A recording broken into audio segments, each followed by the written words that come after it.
Təhlükəsiz və fizioloji baxımdan düzgün uşaq daşıyıcısı. O necə olmalıdır? Əllərini azad etmək və heç olmasa bir yerə uşaq arabası olmadan çıxmaq istəyirsən. Marketplace-ə girirsən, sling axtarırsan, amma orada tonlarla uşaq daşıyıcısı var.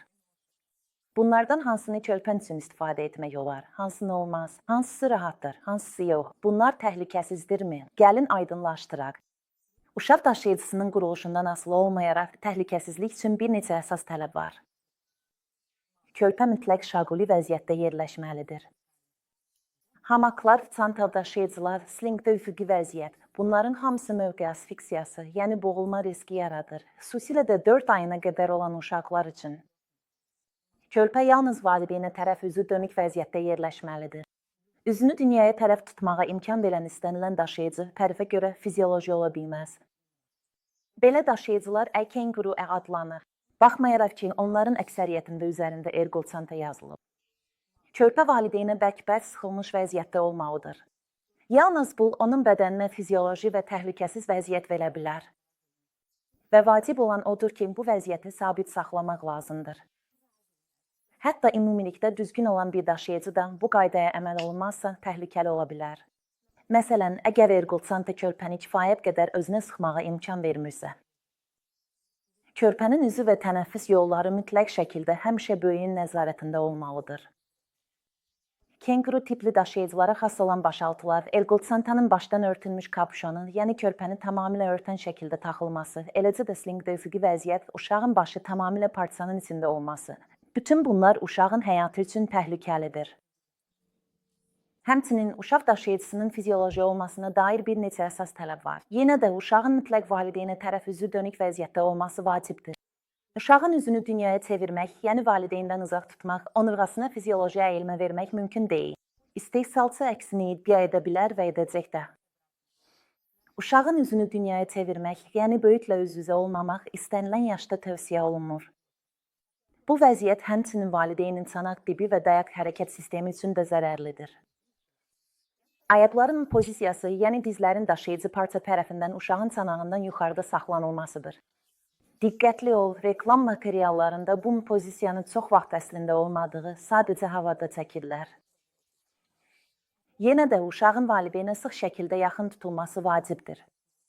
Yalnız bu halda uşağın çəkisi böyüyə paylanır və uşağı böyüyün bədəni daşıyır, yoxsa onun hələ bərkiməmiş dayaq hərəkət sistemi yox. Əgər uşaq daşıyıcıda stəkanın içində karandaş kimi boş-boşuna yerlənirsə, uşaqla böyüyün arasında boşluq varsa, belə daşıyıcıda uşaq oturacaq üstündə oturacaq və bütün çəkisi ilə öz zəif onurğasını və çanağını yükləyəcək. Diqqət et, əvvəlcə təhlükəsiz və fizioloji olan bir daşıyıcını da təhlükəsiz və fizioloji olmayan şəkildə istifadə etmək olar. Sling şərfə uşağı dünyaya baxan vəziyyətdə oturtmaq, ergol çantanı düzgün tənzimləməmək mümkündür ki, bu zaman pozisiyası olmayacaq və hətta uşaq düşmə riski də yaranacaq. Beləliklə, yekunlaşdıraq. Ergol çanta və ya sling sarğısının təhlükəsiz və fizioloji olması üçün uşaq vertikal vəziyyətdə və mütləq valideynə tərəf üzü olmalıdır. Uşaq valideynə sıx şəkildə yaxın olmalı, ayaqları pozisiyada olmalı və üzü həmişə açıq və görünən olmalıdır. Ümumilikdə marketplace-lərdə aşağıdakı növ daşıyıcılar mövcuddur.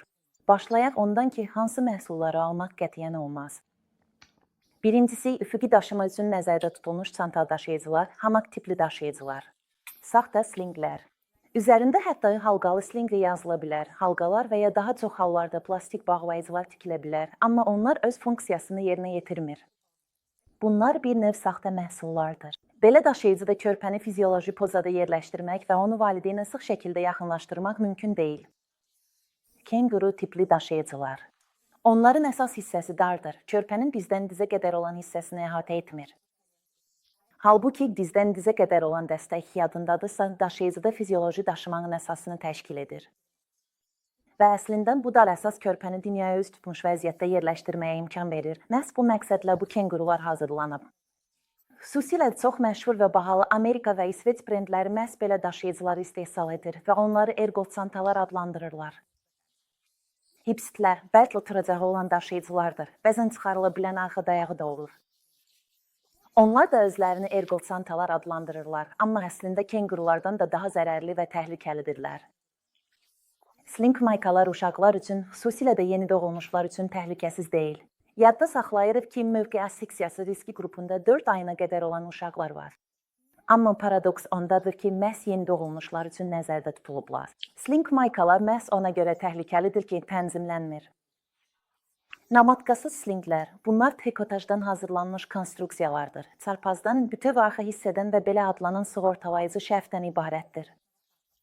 Əslində, onlar da tənzimlənmir və körpənin fizioloji vəziyyətdə etibarlı bərk edilməsini təmin edə bilmir. İndi isə gəlin elə variantları müzakirə edək ki, onlar konkret böyüklə körpə cibliyinə düzgün seçildikdə fizioloji və həm körpələr, həm də onların valideynləri üçün təhlükəsiz olur. Əslində, ergold çantalar həqiqətən də fizioloji daşıyıcılardır. Amma burada başqa bir təhlükə də var. Onların hamısı konstruksiya baxımından doğuşdan etibarən uşaqlar üçün uyğun deyil, amma hamısında yazılıb ki, güya uyğundur. Rusiyada oturmayan uşaqlar üçün həqiqətən uyğun olan ergold çantalar, təəssüf ki, demək olar ki, qalmayıb. Ergold çanta seçmək, xüsusilə də körpənin ilk 6 ayında uşaq daşıyıcıları sahəsində peşəkar biri ilə birlikdə məsləhət görülür. Belə mütəxəssislər var, onlara əsling məsləhətçiyə deyirlər, məsələn mən. Çünki uşaq nə qədər kiçik və fiziki cəhətdən balaca olsa, konkret valideyn və uşaq cütlüyünə uyğun tikilmiş daşıyıcı tapmaq belə o qədər çətin olur. Tikilmiş daşıyıcılarda slingdən fərqli olaraq əksər parametrlər artıq sabit olur və tənzimlənə bilsə də bu məhdud diapazonda baş verir. Bu da daşıyıcıların fizioloji və təhlükəsizlik tələblərinə tam riayət etməyə imkan vermir. Xüsusilə də ilk aylardakı körpələrlə. MySling ergold çantadan fərqlənir ki, burada adətən fastexlər əvəzinə bağlamaq üçün kəmər və əsasən də minimal da olsa sarğı tələb edən qayışlar var. Məndə şərf may var, ona görə də qayışlar geniş və şərf tipindədir. Amma onlar daha dar və içi dolğulu da ola bilər. Yenə də bu MySling sayılır. Əgər bağlama tələb edirsə, fastexlə bağlanırsa.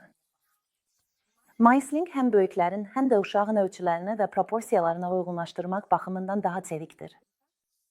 Amma rahatlıq və uşağı fizioloji baxımdan düzgün yerləşdirmək imkanı tamamilə kəsinlə bağlıdır. Yenə də bir sıra parametrlər artıq sabitdir və onları dəyişmək mümkün olmayacaq. Plikotaj sling şərflər dartılan parçadan hazırlanır. Plikotaj mahiyyətcə trikotaj parçadır və onu 3 qatlı sarımlarda taxmaq da məcburidir. Ona görə də adətən yay üçün uyğun deyirlər. Həmçinin trikotaj sling yalnız 5,5, maksimum 6 kiloqramdan ağır olmayan uşaqlar üçün uyğundur. Bundan sonra isə artıq toxunmuş sling şərfə keçmək lazımdır. O, trikotajdan fərqli olaraq dartılmır. Bu isə daha universal bir daşıyıcıdır və uşağı doğulduğu gündən 3 yaşına qədər daşımağa imkan verir.